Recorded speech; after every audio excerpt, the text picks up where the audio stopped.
This video features the guitar parts that are present during the pre-chorus of the song. The guitar and bass parts in this section of the song have been broken down into two videos because there are too many details and the final video would have been nearly a half hour long.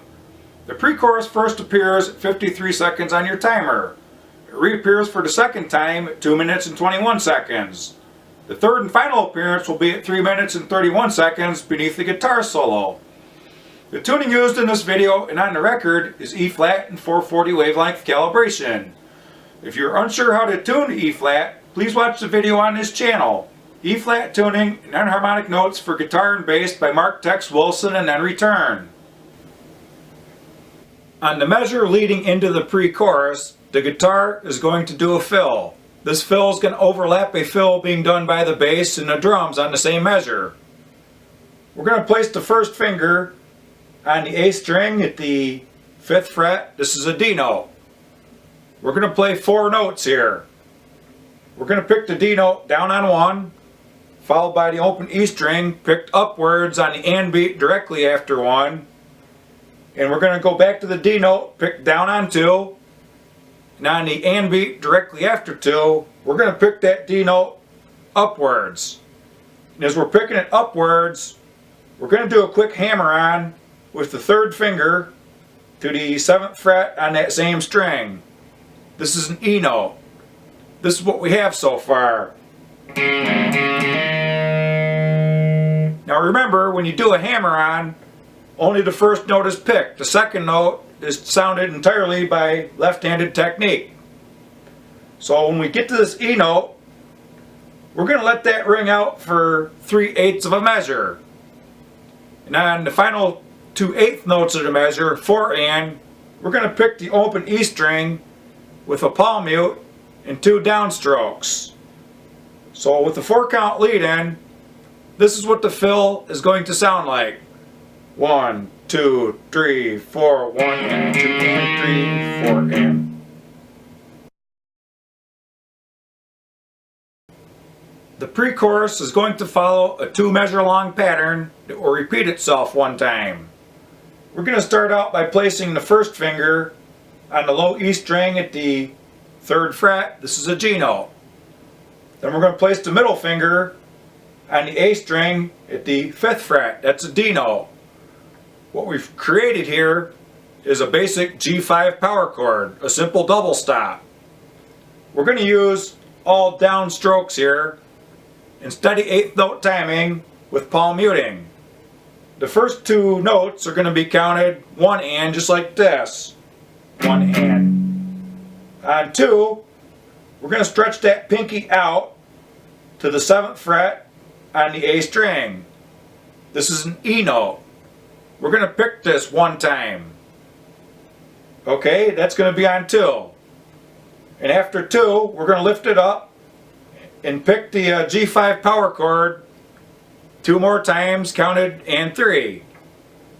With a 4 count lead in, this is what the first 5 notes are going to sound like. 1, 2, 3, 4, 1 and 2 and 3. What we're going to do is place that pinky back on the E note and pick that on the AND beat directly after 3 1 time. Then we'll lift it and play the basic G5 power chord with 2 more 8th notes, counted 4 and.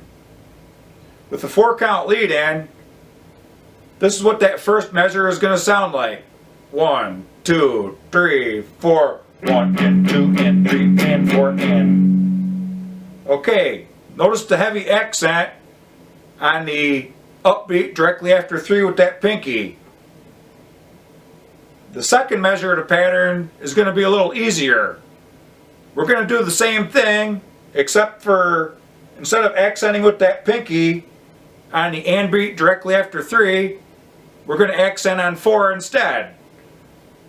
On this measure, you're actually going to accent with the snare on 2 and 4. With the 4 count lead in, this is what the second measure is going to sound like.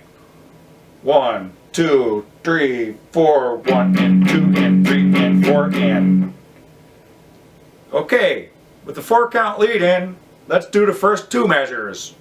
1, 2, 3, 4, 1 and 2 and 3 and 4 and 1 and 2 and 3 and 4 and. That's going to repeat itself one more time.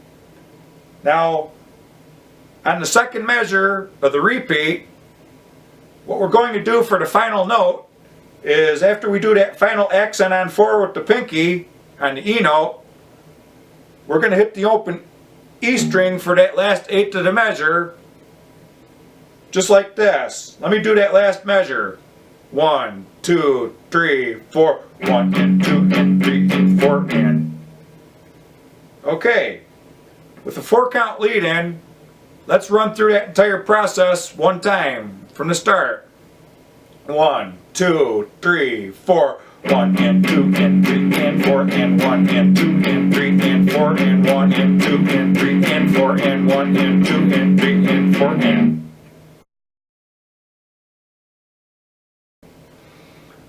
Now that we have played the pre-chorus, there's 4 more measures until we get to the actual chorus. We're going to start out by filling on the first measure. Place your first finger on the A string at the 5th fret. This is a D note. We're going to pick this down on 1.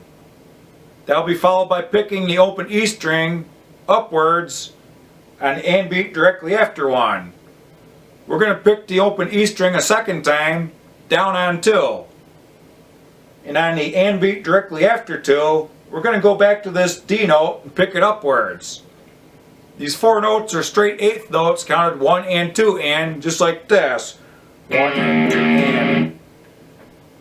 On 3, we're going to rest for an eighth of a measure.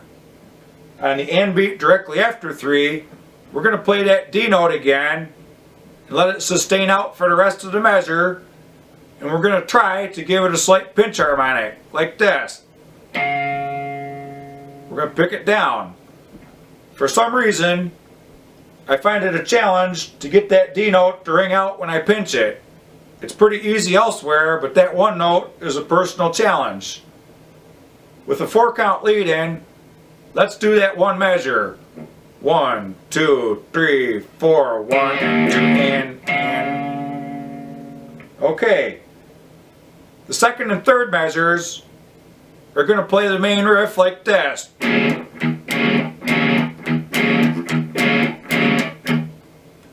On the 4th measure, guitar 2 is going to do this fill. Guitar 1 will do different fills that I'll show in a later segment. Place the 3rd finger on the A string at the 7th fret. This is an E note. We'll pick this down on 1 and let that ring out as a quarter note. On 2, we're going to place the 1st finger back on that D note on the 5th fret of the A string. We'll pick that down and let that ring out as another quarter note. On 3, we're going to place the 3rd finger on the E string at the 7th fret and pick that down. This is going to be an eighth note. On the and beat directly after 3, the middle finger is going to go on the 6th fret. This is a B flat note. We'll pick that up. It's going to be an eighth note. On 4, the 1st finger is going to go to the 5th fret. We're going to pick that down and let that ring out as an eighth note. Now on the final eighth note of the beat, or the measure, we're going to shift that 1st finger to the 3rd fret and pick that upwards. This is what the fill is going to sound like. It's counted 1, 2, 3, and 4 and. 1, 2, 3, and 4 and. Notice the picking technique. Down, down, down, up, down, up. 1, 2, 3, and 4 and. With a 4 count lead in, let's do those 4 measures. I'm not going to count out the time, just give it a lead in. 1, 2, 3, 4.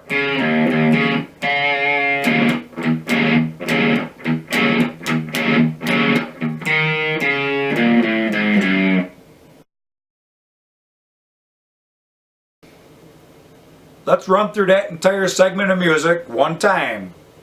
We're going to start with the fill leading into the pre-chorus. What I'd like you to notice is when we end the fill and we do those last 2 notes on the open E string, I'm actually using that open string to get my left hand set up to do the G5 power chord. With the 4-count lead in, let's do that. But I'm just going to play, I'm not going to count. I'll tap my foot to keep time. 1, 2, 3, 4, 1, 2, and.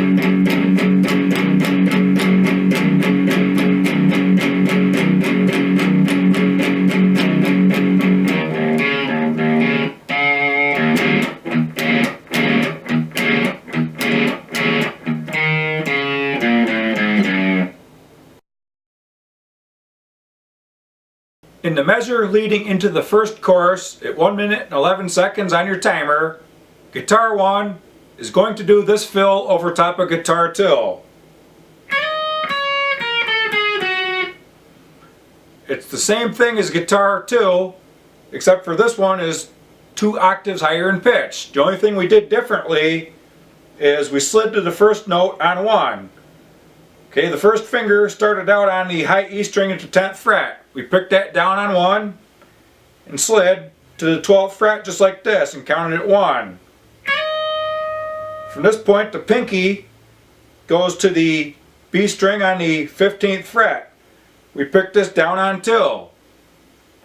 Then the first finger went to the B string on the 12th fret. We picked this down on 3. Then the pinky goes to the G string on the 15th fret. We're going to pick this up on the and beat directly after 3. On 4, the third finger is going to go on the G string at the 14th fret. We're going to pick that down on 4. And we're going to finish the fill by placing the first finger on the 12th fret of the G string and picking it upwards.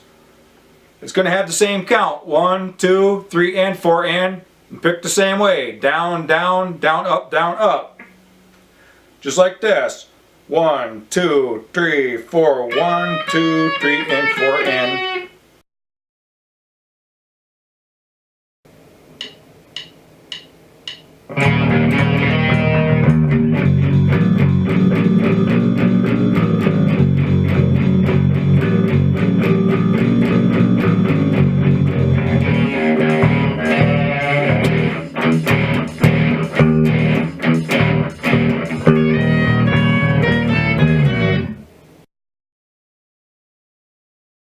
On the measure leading into the pre-chorus, at 2 minutes and 39 seconds on your timer, guitar 1 is going to do this fill. What we did there is the pinky is placed on the B string at the 14th fret. The third finger is placed on the G string at the 14th fret. On 1, we're going to pick down, and we're going to bend both of these notes up a full step in pitch. On the and beat directly after 1, we're going to release the bend back to the note's original unbent position. We're going to let it ring out as a quarter note through 2. On the and beat directly after 2, we're going to pick the strings down again and bend them up. And we're going to release them on 3, just like this. 1, 2, 3, 4, 1, and 2, and 3. From this point, we're going to take the first finger and place it on the G string at the 12th fret. We're going to pick that up on the and beat directly after 3. The third finger will go down on the D string at the 14th fret. We'll pick that down on 4. And the last note of the fill will be with the first finger on the D string at the 12th fret. We'll pick that up. With a 4-count lead in, this is how the fill is counted and played. 1, 2, 3, 4, 1, and 2, and 3, and 4, and. At 3 minutes and 49 seconds on your timer, guitar 2 is going to do a different fill. This is on the measure that ends the guitar solo and leads into the third chorus. This is what the fill is going to sound like.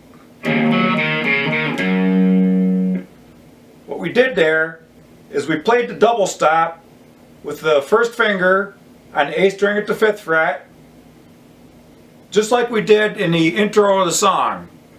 We played that down on 1, and on the and beat directly after 1, the first finger went to the D string at the 5th fret. We picked that up. On 2, The third finger went to the A string on the 7th fret, we picked that down. On the and beat directly after 2, the first finger went back to that D note. On the A string at the 5th fret, we picked that up. On 3, the third finger went back to the A string at the 7th fret, we picked that down.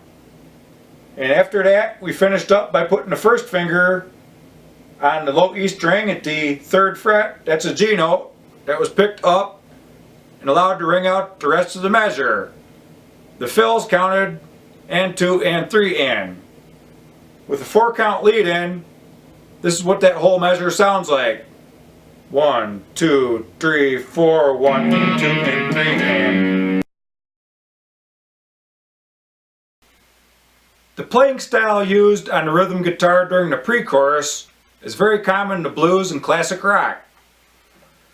We played the G5 with our first finger on the E string at the 3rd fret and the middle finger on the A string at the 5th fret. We're doing this for a reason. Some guys like to do it with their 3rd finger. The reason we're using the middle finger is, take a look at this. Look at the spread between the first and the middle fingers. Now compare that to the spread between the 3rd and 4th fingers. There's a lot more spread between the 1st and 2nd fingers. So by using that middle finger, we're taking advantage of the fact that there's more stretch between the 1st and 2nd finger, and it makes it a lot easier to stretch that pinky out to get to that 6th note of the scale. It's not necessarily wrong to use your 3rd finger and try to stretch your pinky out, but that's a lot clumsier, and there's not quite as much stretch between the pinky and the 3rd finger. So by doing it this way with the middle finger, it's actually better technique and easier to play properly. If you listen to certain songs like Tush by ZZ Top, you're going to hear this rhythm part kind of faintly in the background, almost lost in the mix.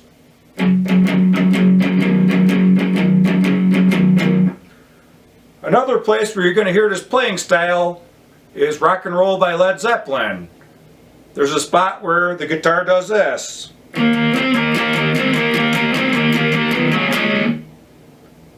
And another classic is Johnny B. Good by Chuck Berry.